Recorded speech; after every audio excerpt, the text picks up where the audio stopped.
mutfağına bu kadar emek vermeye başlayalı?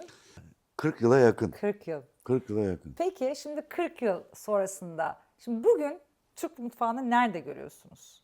Evet, şöyle ben tabii bu başladığımız dönemlerde bizim dijital bir dünyamız yoktu.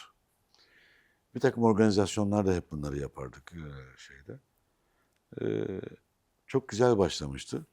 Hakikaten dünya televizyonları bunun belgesellerini yaptı. Japonlardan Amerikalılara, Almanlara kadar orada. Sonra tabii bizim toplumumuz buna ilgi göstermeye başladı. Bu çalışmaların içinde müthiş bir kültür vardı. Yani hani biraz önce 100 kişi dediniz ya Evet. davet ettiğimizde. O da nereden oldu? Eğer işte bizim Antik Palas'ın sahipleri Turgay Bey ile Nurcan Hanım onlar çok arzuladılar. Yani bunu bizim burada yapalım diye. Diyorum ya insanlar da tetikliyor. Şimdi böyle bir organizasyonu böyle bir çevrenin içinde yapıyorsunuz. Ve o motivasyonla siz bir daha ileriye gitmeye başlıyorsunuz. Bu yıllar içinde birikti ve Türk mutfağına bir dönüş. Ama bu şöyle de oldu. Devletin protokol menülerini, şimdi zaten kendisi hayatta Hikmet Çetin Allah uzun ömür versin. O zaman Dışişleri Bakanı'yken 95 senesinde dedim ki bizim menülerimizi Türk menülerinden yapalım. Çünkü Türkiye'de bu davet menüleri sadece belirli yemeklerden, başlangıç yemeği belli, ara sıcak işte su böreği, ana yemek kuzu tandır, tatlı sorun değil, onda seçenek çok. Şeyde böyle gidiyor davet menüleri. Davet menüleri zor. İşte bu sürecin içinde Hikmet Çetin dedik yapabilir miyiz? Yapabiliriz dedim. Ve bir devlet o zaman karar aldı. Yani bu protokol yemeklerini şeyden yapalım diye. Kendi yerli yemeklerimize. Ne sağladı bizim? Mutfaklarımıza bir pratik yapma imkanı. Servis elemanlarına bir pratik. Şeflere. Misafirlere bir bilgi. Çünkü bizde Osmanlı'dan gelen bir şey var. Osmanlı'nın son dönemlerinde de misafirlere mutlaka Fransız mutfağından, yabancı mutfaktan yemekler de menünün içine yer alırdı. Doğru. Bir iki tane yerli yemek, gerisi yabancı mutfaktan. Onu bir maharet olarak veya ne bileyim karşı tarafa bir jest olarak düşünmüşlerdi herhalde. Bu oturmuştu ama 95'ten sonra bu iş böyle bir dönüşüme başladı. Bu dönüşüm önemliydi. Bizim mutfağımıza çok büyük zararı olan domates ve domates salçası Evet. çok büyük bir sıkıntı getirmiştir. Bizim mutfağımızdaki birçok şeyi yok etmiştir. Patates gibi ürünler de bunlar hep Amerika sonrası gelen ürünler. Mısır, patates. Aynen bunlar bizim özellikle mutfağımıza zarar vermiştir. E, Dolayısıyla yeni mutfak anlayışında en büyük sıkıntımız şu oldu. Yani gelecekte belki çok başarılar sağlayacak bu aşılarımız. E, Daha çok Batı'yı taklit etme derdine girdiler. Hala batıdaki akımlar takip ediliyor. Bu batı akımlarından uzaklaşırlarsa özgün mutfaklarına dönecek. Çünkü özgün mutfağa da dönebilmek için ürün ve ürün etrafında oluşan sosyal dünyayı taramaları lazım ve taradıkları bu dünyadan gelmeleri lazım. Niye söylüyorum? Ben 35 sene önce bir kitaptan çıkardığım bir yemeği şimdi tasarımmış gibi söylüyorlar. Benim bir kitaptan çıkardığım yemek bir tasarım değildi. Vişneli asma yaprağı sarması. Ay müthişti. Ben Tamam ilk mı? siz de yemiştim onu Şimdi, ama şimdi, gerçekten. şimdi bunu yeni gençler, tabii aradan çok sene geçti. Yeni genç şefler buna bir tasarım. Bu tasarım değil, Osmanlı'daki orijinal bir reçetenin kendisiydi. Peki o zaman mesela bir taraftan hem gerçeğe sadık kalmak ama bir taraftan da Evet, kendi yorumlarını koymak evet. istiyorlar ya, orada arada Evet. nasıl bir denge kurmaları gerekiyor? Ha işte o mesele şey denge dediğiniz denge Denge çok önemli. Bu denge mutfaktaki tekniği bilmekle alakalı. alakalı. Şöyle söyleyelim. Şimdi mutfaktaki teknik tabii ki önemli ama esas mesele ya biz oraya bir yemek koyacağız ve bugünün mutfağını yaratacağız. Yani bugünün mutfağında şöyle söyleyelim, daha açıklamalı. Eskiden İmam bayıldı, bir kat patlıcan, bir kat soğan, bir kat maydanoz diye devam eder. O zaman salça falan yok şeyde. Bu bizim Osmanlı sarayında yapılan ilk yemeklerden biridir. Bu daha sonra İmam bayıldı. Bir bütün patlıcanın Evet. 4 dilime ayrılıp o dilimlerin arasına bu malzemeler soğan ve maydanozlar dolduruldu. Tamam mı? Daha sonra ne oldu? Bir tane bir yarığa geldik. Bir patlıcana bir İçini tane bir yarık doldurmaya geldi. başladık. Bir tanesine geldik. Daha sonra kokteyl resepsiyonlarında ne oldu? Tekerlek olarak kesildi. Üzerine. Patlıcanlar kızartıldı. İçine birazcık basıldı. Bu malzemeler kondu. Peki şimdiki şefler bu İmam Bayıldığı nasıl yapacaklar? yorumluyorlar? Evet. Şimdi oradayız işte, zaten en büyük sıkıntımız bizim burada. Yani biz kendi içimizde eski şeflerimiz, eski aşçılarımız bunu yorumlamışlar şeyde. Şimdi bu kademeler böyle geldi. Dolayısıyla biz bugünün Türk mutfağını nasıl yapmalıyız? Bugünün Türk mutfağı dünyaya nasıl bir mesaj vermeli? Yani bu dünya bizden neler bekliyor, dünya nelerle uğraşıyor? Hani diyoruz ya, artık mevsiminde lokal. Yani bugün şöyle söyleyeyim, karpuz ne zaman işte denize düşer şimdi İstanbul'da? Kırmızı yaz. Haziran ayında aşağı yukarı düşer, değil mi? Karpuz şimdi Şubat ayında geliyor tezgahlara, değil mi? İncek gibi değil yani. Ha, demek ki bir İstanbul'un karpuzu yeme şeyi, bu Marmara bölgesinde yetişen karpuzsa o zaman Haziran'ı beklemek durumunda. Doğru. Şimdi yeni şeflerin, ahçıların yönlendirmeleri gereken şey şudur. Ahçılar dönüşümcüdür, transformer'dır. Doğru. Neyi dönüştürüyor?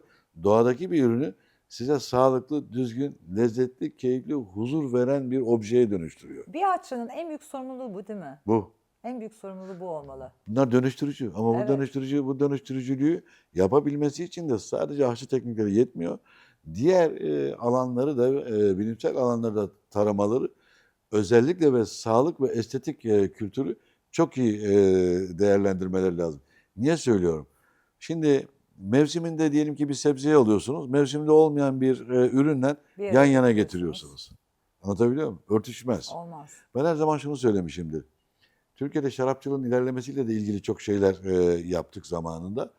E, diyoruz ki Türk mutfağını da tasarlarken Türk şarapçılığını da tasarlarsanız, Türkiye'deki yetişmiş üzümden yapılan şarabı onunla eşleştirirseniz yemek daha keyifli hale Çok. Gelecektir. Peki bir şey soracağım Vedat Bey. Şimdi çok teknik olacak belki ama ya zaten Osmanlı mutfağı baktığın zaman çok teknik. Mesela ben sizin hatırlıyorum, not almışım buraya, ismini hatırlamıyorum yemeğin de.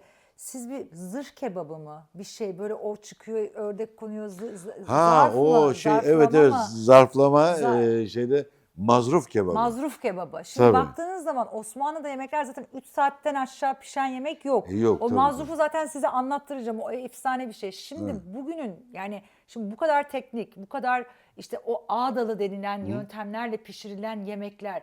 Bugün dediğimiz gibi kurumsal fiyat endeksine bakınca bir tabak yemek ne kadara satılacak? Bunlar ne kadar yapılabilir? Yani tabii bir taraftan da işin bu tarafı var. Hani bu restoranların ayakta kalmaya çalışması da var. Yani Kesinlikle öyle. Yani bu tabii geldiğimiz, yaşadığımız ortamda böyle bir sıkıntı var. Ama şöyle söyleyelim. Eğer biz Fransa'da olsaydık, İngiltere'de olsaydık, Almanya'da olsaydık, bu fiyatları verir miydik diyorsunuz? biz onları orada yapabilirdik. Yapabilirdik. Çünkü yani bizim günümüzde özellikle şöyle söyleyeyim. Bugün İstanbul ölçeğinde bahsedersek, İstanbul ölçeğinde iyi bir kaliteli bir restoranın ayakta kalabilmesi için yemeğin malzemesinin dışında yaptığı giderlerin toplamı çok yüksek. Çok yüksek. Hiçbir zaman dünya ile eşit değil. Yani bugünkü ekonomik durumla ilgili de söylemiyorum. Türkiye'de ben doğduğumdan beri her zaman bir problemdir yani. Niçin? Bilmiyorum, bu emlak kiraları, bu masraflar nedense çok yüksek. Ama dünyada böyle değil. Yani dünyada gerçekten çok makul bu kiralar ve bu masraflar. O zaman siz hakikaten altından kalkıyorsunuz. Yani bugün diyelim ki bir %25 yiyecek maliyetiniz varsa, %40 da işçilik maliyetiniz, arkasına bir %30 da şey geldiği zaman, kira maliyeti geldiği zaman altından kalkamıyorsunuz. Doğru. Bugünkü ekonomiyle alakası yok bu söylediğim. Hep Yani böyleydi, hep evet. böyleydi, yani bu hikaye hep böyleydi. Bu nedenle bizim İstanbul ölçeğinde kirası düşük, sokak aralarında 20 kişilik, 30 kişilik şef restoranlarının çoğalması lazım. Çok işte İtalya'daki, Fransa'daki o brasserie Aynen, yerler vesaire aynen. dediğiniz gibi ve müthiş lezzetli. Aynen. Yani Fransa'ya gidiyorsunuz hiç ismini Aynen. bilmiyorsunuz. Giriyorsunuz Evet. menüsü çok küçük Evet. ve hep aynı şeyi yiyorsunuz belki ama müthiş lezzetli. Çok lezzetli.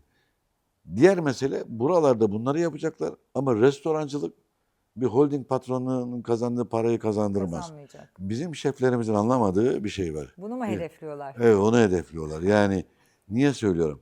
Bir aşçı tezgahın başında olması lazım. Bir aşçı devamlı şovların peşinde olmaması lazım. Anlatabiliyor muyum? Dükkanında olması lazım. Dükkanda olmayan aşçının mutfağı başarılı olmaz. Olmaz.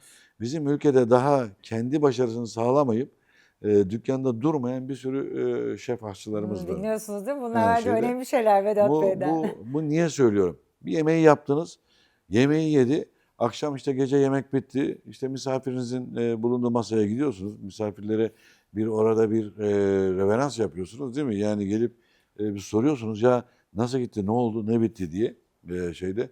Niye söylüyorum bunu? 95 senesinde Paul Bocuse getirdik, dünyanın bir numaralı adamı. Paul Bocuse 2 günde Türkiye'ye geldi. Parayla getiremezsiniz o adamı. Ama kültür adamıdır. 2 günlüğüne geldi. Gecenin sonunda bütün misafirleri, masaları ki o zaman herhalde işte 60 küsürlü yaşlardaydı Paul Bocuse.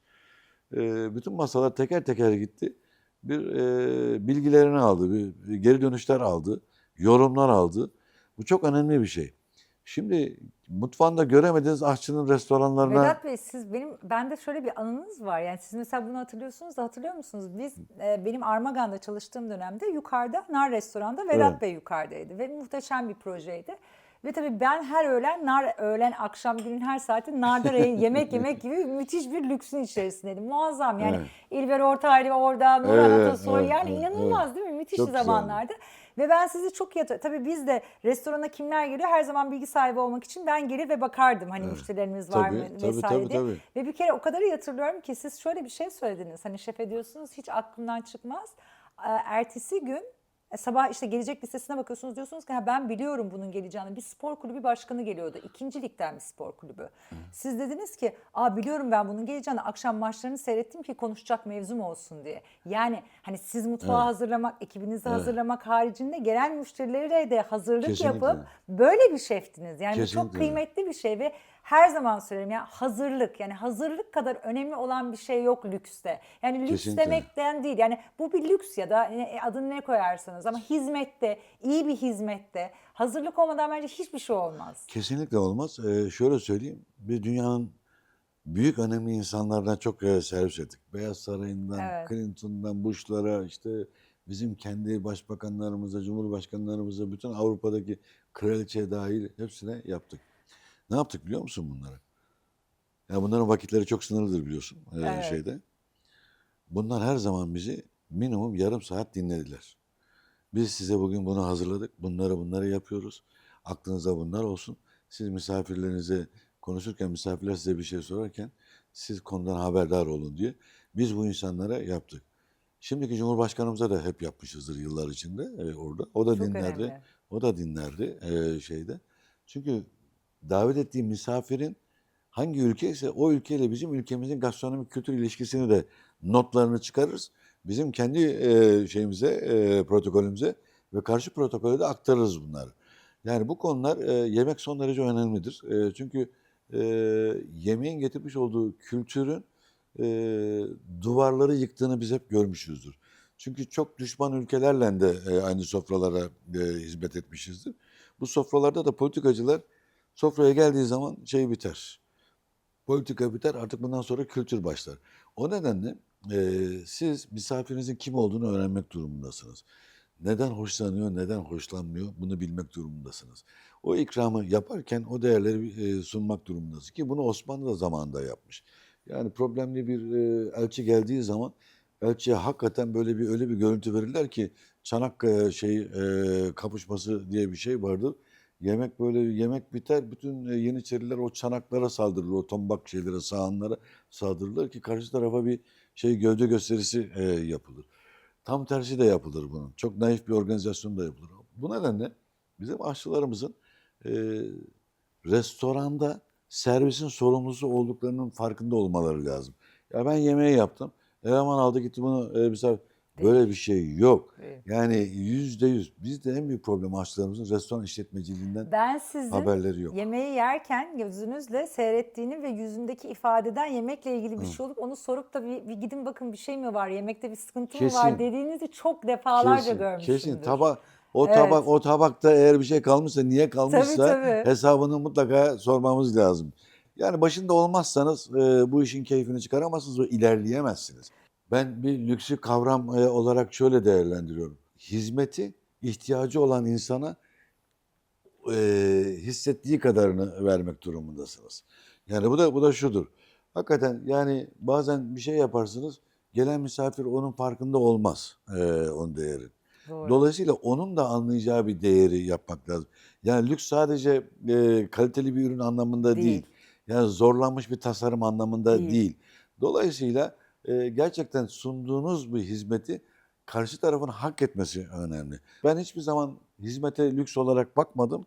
Her zaman bir kalite olarak değerlendirmeye çalıştım ama bu kalitenin de karşıya geçmesini hep sağladık. Yani ne bileyim karşıya geçmeyen bir hizmetin başarılı bir hizmet olduğuna ben inanmıyorum. Doğru. Yani Yani çünkü sofra dediğiniz zaman zaten bir tek yemekle değil, dediğiniz gibi işte oradaki hazırlık, lezzet, sohbet hepsi bu birçok donenin bir araya gelmesiyle oluşan bir şey kesinlikle öyle. aslında. İşte Osmanlı'nın bu hani çanak çömlek işte porselen sofra takımı şeyi ki Çiğdem Hanım ara sıra divanda şey yapar. Sofra takımları şeyi yapar, sergisi yapar. Bu çok önemli bir hikayedir. Çünkü o sofra takımının değeri değil. Önemli olan oradaki estetik duruşun daha sonra nasıl tamamlanacağıyla ilgili diğer konuların nasıl bir estetik bir felsefe haline geleceğinin de şeydir, işaretidir o. Onu toparlamak açısından bizim Osmanlı bunu çok güzel yapmış. Ramazanlarda da yapmış. Yani Ramazan'da şöyle söyleyeyim hani şimdi bazen diyorlar ya ya işte dini organizasyonlarda işte şudur budur falan diye bazen yorum getiriyorlar. Yani II. Mahmud'un döneminde Dürüzade Efendi hoşaf yapıyor. O hoşafını kristal şey camda servis ettiğini düşünüyorlar. Halbuki şeyde hoşaf kasesini buzdan yapıyor. Sebebi şu, ben bunu içine buz atarsam hoşaf sulanacak, tadı kaçacak. Ben bunu en iyisi hoşaf kasesinin içinde vereyim. Hoşaf kasesinin İnanılmaz. soğukluğuyla bunu alsın diyor. Ve II. Mahmut şaşırıyor tabii yani bu olaya ve bunu bir e, dediğim gibi Şeyhülislam yapıyor. Yani dinden sorumlu en önemli insan tasarlıyor bunu. Yani takımları da zaten mükemmel, takımlar da mükemmel. Dolayısıyla bu zarafeti bir gereksiz bir lüks gibi düşünmemek lazım. Bu zarafet şöyledir. Yemeğin şudur. Açsanız bir lokma alırsınız. Artık etrafınıza bakmaya başlarsınız. Ya burası neresi? Biz neredeyiz? Kimler var? Kimler var? Sofradaki ürünler nedir? Evet. Nasıl yapılmış? Bunu kim hazırlamış? İşte duvarda ne var? Sofrada ne var? Yavaş yavaş artık etrafı gözlemlemeye başlarsınız. Bu gözlemleme içinde size o huzuru sağlayacak olan başarı bulunduğu ortamdır. Bu ortamı da süzmeye başlar insanlar. O zaman ne vereceğinizi siz de kendiniz tasarlamanız lazım. Bu tasarı çok önemli. İster restoranda, ister evinizde. Ya çok uzatıyoruz biliyorum ama Berat Bey bulmuşken gerçekten bu çünkü çok bir tarihi bir belge ve bir şey Estağfurullah, olacağı için estağfurullah. benim için en son şey sormak istiyorum Vedat Bey. Çok sorum var ama ben onları Estağfurullah. artık size sorarım Evet. sonrasında yapacak bir şey yok. Bugün iyi bir şey. Mesela benim dönemimde hatırlamıyorum ki üniversitelerde gastronomi bölümü yoktu. Evet. Şimdi artık birçok çocuk gastronomi okuyor işte ve bu artık işte belki bu yarışmalarla dünyadaki işte Evet. bu Netflix hani şeflerin artık daha toplumda daha farklı bir yerde olmasıyla birlikte çok daha arzu edilebilen hani ailelerin de onayladığı bir duruma geldi. Kesinlikle. Peki şimdi baktığınız zaman mesela Türkiye'deki müfredatta neler oluyor? Yani dünyanın atıyorum biz bir Cordon Bleu seviyesinde bir eğitim veriyor muyuz? Yani yurt dışından gelip çocuklar da sizin Londra'da aldığınız gibi Türkiye'de almak isteyecekler mi? Buradaki Evet. eğitimde ne aşamadayız biz? Şöyle söyleyeyim. Zaten bizim yurt dışına gitme nedenimiz ben bir şeyde Turizm ve Otelcilik Yüksekokulu'ndan mezunum. Mezunsunuz. Uludağ galiba değil mi? Uludağ Üniversitesi. O zaman Balıkesir'deydi. Şeyde bizde hiçbir şey olmadığı için yani biz ne mutfak gördük ne bir şey gördük. Hiçbir şey yok. Yani bir ilkokul binasında bir üniversite okuduk. Zaten onun için oralara gittik biz Malzeme şeyde. görelim, o Tabii teknik istasyon görelim, görelim. eğitim görelim, bilgi öğrenelim diye o zaman gittik. Sektördeki turizmle ilgili firmalar, bunlar tabii bu işin içine çok girdiler. Birlikler, sektör birlikleri. Tabii ki bakanlıkları da çok uyardık. Biz belki 40 tane bakan gördük. Her bakana bunu söyledik. Her başbakana bu meseleyi söyledik. Çünkü bu çok önemli bir şey. Yani bu aşçının sağlıklı bir yemek yapması sadece restoranlar için değil, evdeki yemek yapan kadınlar için de, Önemli. anneler veya babalar için de çok önemli. Herkes için çok önemli. Çünkü bu birincisi sağlık, ikincisi büyük bir ekonomiden bahsediyoruz. Bunun ikisinin de başarılı yapılması Türkiye'ye çok büyük kazançlar sağlayacak. Doğru. Şimdi Türkiye'de çok az sayıda bir okul vardı. Fakat bu bahsettiğin çalışmalardan sonra çok okul açıldı. Yani 617 tane devlet lisesi var şu anda. Harika. Biz onları her sene toparlıyoruz. Toparladıktan sonra Türkiye yarışmasını yaptırıyoruz kendi aralarında. Sonra bunların finalini İstanbul'a getiriyoruz. TUROP'la beraber, Otelciler Birliği ile beraber. Burada bu okulları yarıştırıyoruz. Bunlar kendi tasarımlarını getiriyorlar. Yani benim çok böyle tüylerim diken diken olup da ağladığım sonuçlar oldu. Ya ne güzel. Tabii. Çünkü çocuklara soruyorum ki ya siz bunları nereden öğrendiniz? İşte bilgisayara giriyoruz, oraya giriyoruz, internet, dijital falan. Çünkü bizde en büyük sıkıntı şu. 617 tane okul var. Fakat bir tane bu çocuklara eğitim verecek, aşçılık eğitimi verecek okulumuz yok. Tamam mı? En, en büyük sıkıntımız bizim bu. Ben bunu tabii her platformda söylüyorum. Bu çok önemli bir şey. Toplamda 800 okulumuz var. Şimdi vakıf üniversitelerine gelince bunların tabii imkanları daha farklı. Dolayısıyla yurt dışı anlaşmaları yapmış olan okullarımız hakikaten nitelikli eğitimler veriyorlar. Ama en büyük problemimiz ne biliyor musun? Bizim ülkemizin bu yemek kültürünü metodik olarak tek bir şeyde sunacağımız bir kaynağımız yok. Bu kaynak meselesi önemli. Bu kaynak da saha araştırması istiyor, çalışması Bu istiyor. kaynak da sizden çıkacak diye düşünüyorum. Biz de hep bu kaynakla ilgili her şeyin içindeyiz. Ama bu tek başına yapılacak bir şey değil. Yani çünkü Türkiye çok enteresan. Niye söylüyorum? 13-14 yaşındaki 3 tane kız takım yarışmaya geldiğinde Van gülüyle koca bir menü yaptılar. Tabii. İnanılmaz. İnanılmaz. Yani Van Van gülü. Gölü. Biz hep Isparta biliriz bilirsin yani eski Evet. çalışmalardan şeyde. O kadar duygulandım ki onun için böyle değil, tüylerim diken diken oldu. Diğer taraftan özel aşçılık okulları var. Bunlar engelli gençlerin okulları. Onda da tüylerim diken diken oldu. Çünkü onlar da engellilerin de yemek pişirebileceği sistemleri geliştiriyorlar. Bunlar bana çok büyük umut verdi. Ama bizim eksiğimiz ne? Biz bunlara kaynak sağlamak durumundayız. Şöyle söyleyeyim, bu kaynaklar gerçekten sağlanabilirse hem devlet hem de özel sektörle beraber Türkiye dünyayı teslim alır mutfakta. Çünkü Türkiye'nin çok büyük değerleri var. Bilmediğimiz hala çok büyük değerleri var. Bunları ortaya çıkaracak olan da eğitimdir. Çünkü eğitim bir ürünün doğru kullanılmasıyla ilgili. Çünkü arkasındaki kültür birikimi son derece önemlidir. Yani ben denizdeki bir balığın yani boğazın başındaki balıkla boğazın sonundaki aynı balık değildir. Değil. Yani o istavrit başkadır, o istavrit başkadır. Kız Kulesi'ni geçince o istavrit daha başkadır.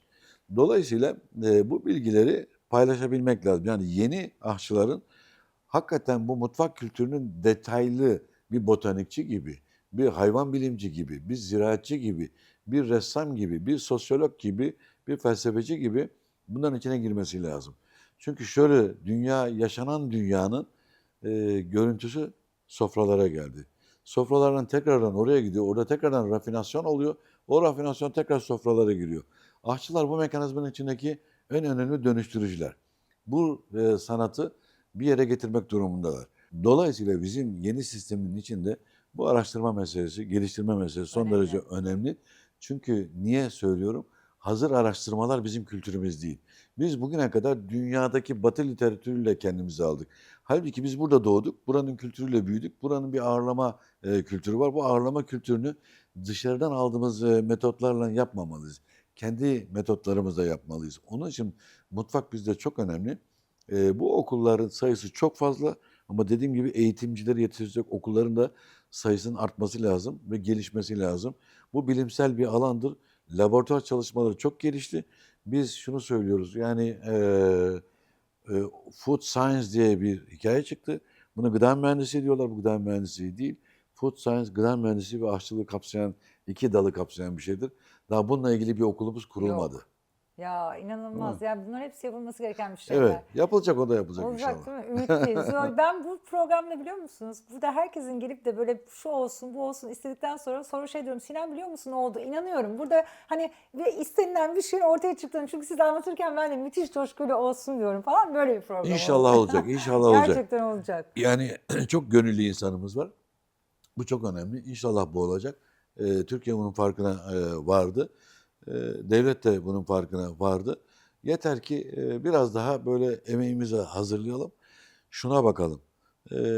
Mutlaka ve mutlaka yerli ürünü ve zamanında. Destekleyelim.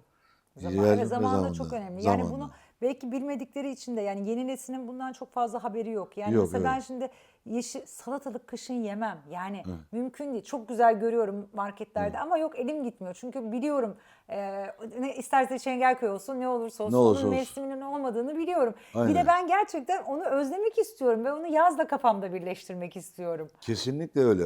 Çok önemli bir şey. Yani bahar yeşil, Evet. yaz kırmızı. Sarı Sonbahar, o şarkıyı da çok severim. Son. Beyaz da Kış. Acaba şununla da alakası var mı? Şimdi ben sonbahar doğumluyum. Hı. O zaman ilk beslenmeye başladığımda aslında ben yeşille beslendim. O yüzden mesela yeşili çok severim. İlk damak tadı yeşille mi başladı acaba? Damak hafızası diye bir şey var mı? Var. O çok önemli. Damak hafızası var. Herkes kendi annesinin yemeğini anlatır ya. Evet. Yani şeyde orada o damak hafızası var. Değil mi? Halbuki ben bakıyorum benim annem çok iyi bir aşçı değildi. Ama Anlatabiliyor muyum? yemeklerinizi Yani hatırlıyorsunuz. yani ama yemeği hatırlıyorum yani şeyle ilgili. Dolayısıyla o damak hafızası önemli. Zaten şimdi çok uzun bir hikaye ama İpek ve Baharat Yolu yani dünyada yenebilen gıdanın %80'inin içinde Türkler ilk zamanlardan son zamanlara kadar var. Var olmuşlar. Yani dolayısıyla hani bir şey yediği zaman ya bu iyi değil, bu kötü. Onun için eğitim gerekmiyor. Çünkü damak Çeşitli hafızası olarak ona değil mi? Böyle söylüyor. bir şey. Evet, bizim DNA'mızda Tabii. bu çok gelişmiş olarak var herhalde. O çok önemli. Niye söylüyorum? Yani 40 sene önce İngiltere'deyken şeyde manava gidiyorsun bir tane elma çeşidi var. Pazara gidiyorsun burada değil mi? Birçok elma çeşidi Tabii canım, görüyorsunuz yani yani hangi bir şeyde. de ay, yanlış elma almışsın deniyor Evet, bir de bizde fasulye çünkü. diyorsun, fasulye diyorsun, onu kırıyor, bunu kırıyor, kokluyor falan filan. Dolayısıyla eğitim anne zaten pazara gidiyorsa çocuğun da yanında elinden tutmuyor mu? Hepimiz bir pazarda büyüdük, Ben çok severim değil mi? pazar. İnanılmaz severim Evet, pazar. oradaki, Hatta yurt evet, dışında da gittiğimde denk gelirse bakıyorum onların evet, bilmediğim şey. Bir de benim limon hastalığım var Vedat Bey. Yani evet. ben limon olmadan yaşayamam. Bitti. Yani her şey limon sıkabilirim.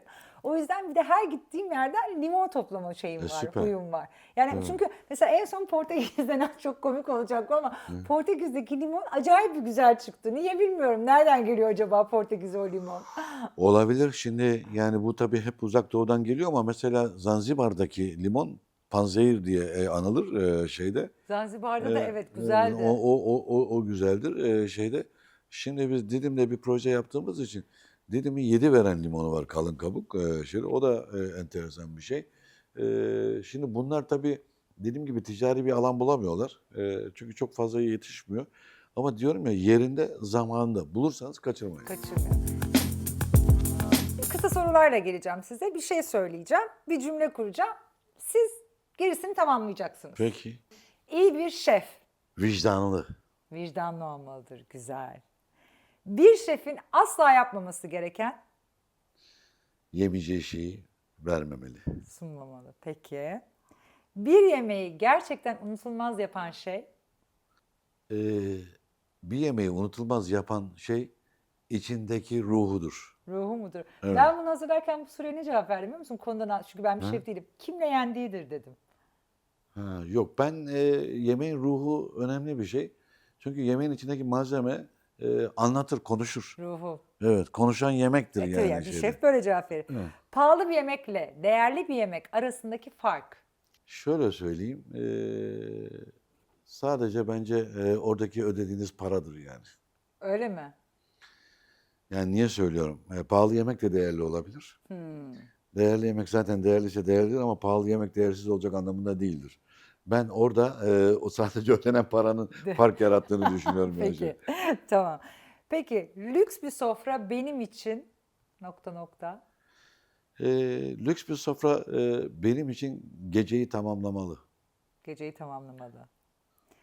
Peki bugün lüks gastronomi dediğimiz şey aslında Lüks gastronomi dediğimiz şey bugün aslında ödediğiniz paranın karşılığını almaktır.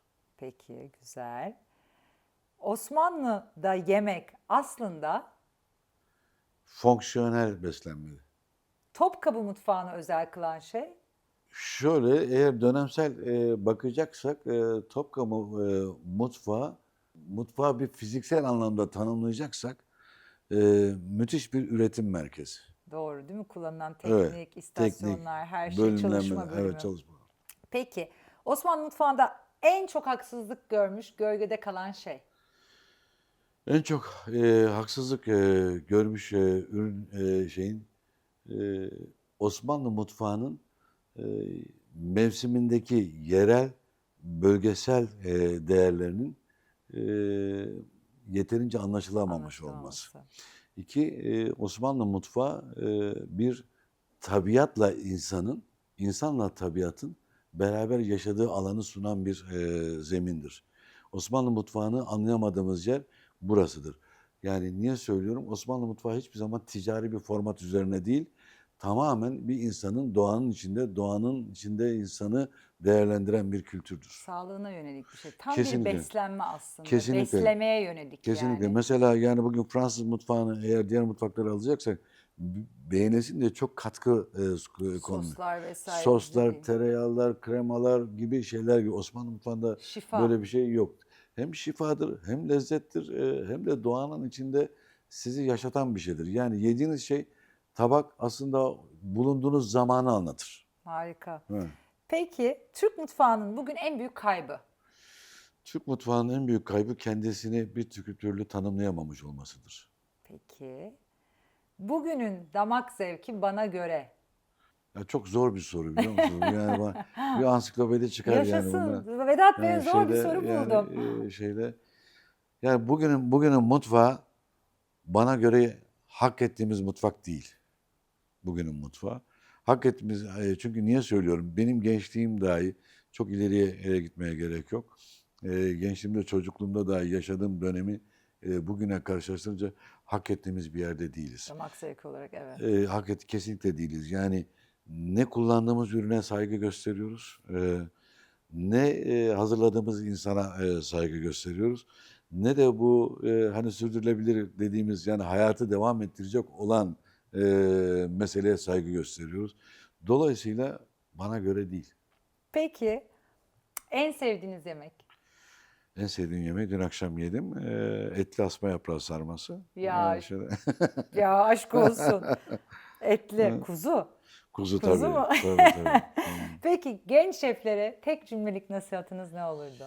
Ya şöyle, ilk önce e, etrafı yaşadığınız yerden başlayın hayata. Yani yaşadığınız yerin ne olduğunu tanımlayın. Tanımladığınız bölgeleri bir hafızaya alın. Daha sonra bunun örneklerini dünyada aramaya çalışın. Ama ilk önce bulunduğunuz yeri tanımlayın. Kim olduğunuzu anlayın. Hangi dönemde olduğunuzu anlayın. Bu döneme nasıl geldiğinizi öğrenin. Bundan sonra nasıl ilerleyeceğinizi kendi bulunduğunuz noktadan başlayın. Sen seni bil, sen seni. Aynen. Önce, değil mi? Aynen. Önce onu bilmesi lazım. Dediğiniz Evet. damak zaten bize verilmiş o damak hafızasıyla Aynen. başlamak. Bakın bir şey söyleyeyim. Yani bugün Michelin, Gomio, 50 Best gibi organizasyonlar olmasaydı bizim yeni şeflerimiz hiçbir zaman kendi ürünlerini kullanmayacaklardı. Doğru. Bu üç tane önemli rehber özellikle yerelliğe dikkat ettiği için bizim restoranlardaki şeflerimiz daha başarılı olmaya başladılar. Ülkelerini tanımaya başladılar. Bu çok önemli bir mesele. Dolayısıyla ilk önce doğduğun yeri tanımak durumundasınız. Doğduğun yerin geçmişi neydi, bugünü neydi, geleceği neydi? Onu başarıya götürecek formül bu. Son sorum ve bence bu çok şey anlatacak. Gözlerinizi kapatın söylüyorum. Peki. Bugün yeniden başlasam. Bugün yeniden başlasam tamamen kendimi Türkiye'nin bütün her yerini karış karış dolaşır ve bütün hücrelerime bunu anlatırdım Türkiye'nin bütün malzemelerini. Ve bugün gerçekten bu mesleğe hakikaten yine başlasam sadece ve sadece basit bir şekilde bu mutfağı olduğu gibi sunmak isterdim. Hiçbir zaman protokole ve hiçbir zaman bir restoran kültürüne takılmazdım ve ticari düşünmezdim. Gerçekten Evet. mi? Belki Protokol. bundan sonra olur bu. Onları şimdi tabii yapabiliyorum yani daha rahat yapabiliyorum. Ne demek istiyorum? Bizim gençlerimizin arkasına geçim derdini eğer kaldırırsanız Daha yaratıcı ve daha istediklerini yaratıcı, daha yapabilir olurlar. geliştirici. Evet yani işte o zaman burada devletin ve özel sektörün bu alanda desteği lazım. Biz yaşamımızı sağlamak durumundaydık. Çünkü bu işin ticari bir restoran formatına dönmesi başka bir hikaye Ama protokoller, ticari restoran kültürü, kaygılar girdiği zaman işin içine siz o zaman yaratıcınızı Tabii kaybediyorsunuz. yani yaşamda başka bir şeye dönüşüp Evet. hayatta kalmak için bir şeylerden fedakarlık ediyorsunuz. Aynen öyle. Çünkü şöyle bu topraklarda doğan insanlar sizin yakınınız olsun olmasın kim olursa olsun. Onların kendi hissettikleri çünkü bir insan bir modeldir. Yani doğmuştur, gelmiştir. O iş için yaratılır. Şimdi o için yaratılacak olan insanları Nasıl tespit edeceksiniz? Hani bir spora başlıyorsunuz. Şimdi bakıyorlar diyorlar ki ya bu voleybol oynasın. Yok bu basket oynasın. Bu futbola daha yatkın falan diyorsunuz artık. Eskiden böyle değildi. Eskiden sizi alırlardı, elerlerdi, seçerlerdi. Doğru. Hani köpek seçer gibi böyle şey yaparlardı. Şimdi köpek seçme diye bir şey vardı böyle. Köpeği çevirirsiniz hemen düzeliyorsa hemen bunu alırsınız mesela. Sağlıklı. Sağlıklıdır falan. Şimdi bu böyleydi. Şimdi bizim ülkemizde bu alanda özellikle mutfağa dönük olan insanların tespit edilmesi çok önemli. Hani nasıl müzik için tespit ediliyor, başka alanlar için tespit ediliyor. Nereden anlarsınız mesela bir insanın mutfağa yetenekli olduğunu? Ya gözlerinden anlarsınız. Benim gözümden anlıyor musunuz? Bende Ya, hiç yetenek yok mesela. hayır şöyle ama bunu sadece üretmekle ilgili değil bu iş yani. Çünkü bu çok alanı var bunun. Doğru. Yani niye? Mesela şimdi siz bu programı yapıyorsunuz. Bir takım insanlara ulaşmaya çalışıyoruz. Bir takım insanların kafalarına bir şeyler Doğru. sokmaya çalışıyoruz değil mi? Yani aydınlanmalarını istiyoruz veya etkilemek istiyoruz insanları. Bu da öyle bir şeydir. Yani birçok yazar var mutfaktan anlamaz. Yoğurtla mayonezi ayıramayan yazarlar var yani şeyde. Maalesef bunlar var. Bunu söylemek lazım. Hem ülkemizde var hem dünyada var şeyde. Yani Londra ile Urla'yı birbirine benzetenler var. Nasıl? Yani var yani bunlar böyle influencerlar bazı şeyler yazarlar var. Şaşırıyorum tabii yani burada. Çünkü alanı ciddiye almıyorlar. Halbuki bunu da ciddiye alacak olan araştırmacılar lazım. Yani bunlar da var, yok değil. Kaliteli arkadaşlar var. Dolayısıyla illa mutfakta üretim değil bu. Yani bu bir takım işte fikirlerin gelişmesi, donelerin yapılması, ne bileyim yani bir alandasın, bir tasarımcısın. Ya işte geldim ben bu kadar işte bu sektörün içinde bunları yaptım. Acaba mutfakta neyi tasarlasam farklı bir şey olabilir? Yani bugün eskiden protokol servis sistemleri vardı. Şimdi bundan kırılmaya başlandı. Yani eskiden işte aynı takım masalar, aynı takım tabaklar vardı. Şimdi mix and match'ler değil mi başladı orada. Buna batılı tarzı, doğulu tarzı şeyler de girmeye başladı işin içine. Bunları nasıl modelleyebilirim? Yani ben bugün Türkiye'yi modellemek istesem, Türkiye'de yani bu yüzyılı gastronomik olarak nasıl modellerim? Onun için bize tasarımcılar lazım. Yani bu gastronomiyle ilgili tasarımcı. Ama nasıl tasarımcı? Ya ben dünyanın en iyi tasarımcısını getireyim işte gelsin işte Patek gelsin benim mutfağımı tasarlasın değil yani. Değil. Patek buradan çıkması lazım ki o mutfağı tasarlasın. Sohbet bitmeyecek çok güzel ama şimdi bunu söyleyince bunu söyleyeceğim fazla Son. uzatmadan Peki. bitiriyorum. Siz hatırlıyor musunuz mübadele yemeklerini? Tabii. Muazzamdı. Mesela ben Muazzamdı ilk değil mi? kez 95. yılı mıydı 95. neydi? yılını mübadelenin 95. yılını kutladığımız bir gecede Vedat Bey mübadele yemekleri Evet, menüsü çıkarttınız. Evet. Yani kaybolmuş lezzetler Kaybolmuş inanılmazdı. lezzetler. Evet. İnanılmazdı. İşte bunlar çok önemli. Dolayısıyla yemek hani Hiçbir zaman sadece yemek olmadı. olmadı. Dolayısıyla mutlak suretle insana bir takım duyguları taşır. Yemek geçmişe de götürür, Geleceğe götürür. geleceğe de götürür, ruh alemlerine de götürür, Hayal kurdurur. hayal kurdurur, sizi yaratıcı bir hale de sokabilir. Dolayısıyla kötü bir yemek yiyorsanız sizi çok kötü duruma da sokabilir. Doğru, çok güzel. Dolayısıyla yemek böyle bir şey, sadece bir madde değil. Çok teşekkür ederim Vedat Bey. İyi ki geldiniz. Bol bol güzel yemekler yiyeceğimiz, İnşallah. güzel güzel sofralarda sevdiklerimizle uzun yıllarca oturacağımız İnşallah. günlerimiz olsun inşallah. Çok Sinemciğim ben de çok teşekkürler. teşekkür ediyorum. Tekrar seninle beraber olmak çok güzel bir sohbet oldu. Bir kere bizim böyle bir hatıramız bu dijital ortamda burada kayıtlı bu sohbet olduğu için ben müthiş mutluyum. Eksik olmaz. Sağ olasın. Çok teşekkür ediyorum. Ben teşekkür Başarılar ediyorum. diliyorum. Sağ olun. Ben çok keyif aldım. Muhakkak izlerken eminim siz de çok keyif alacaksınız. Görüşmek üzere, hoşça kalın.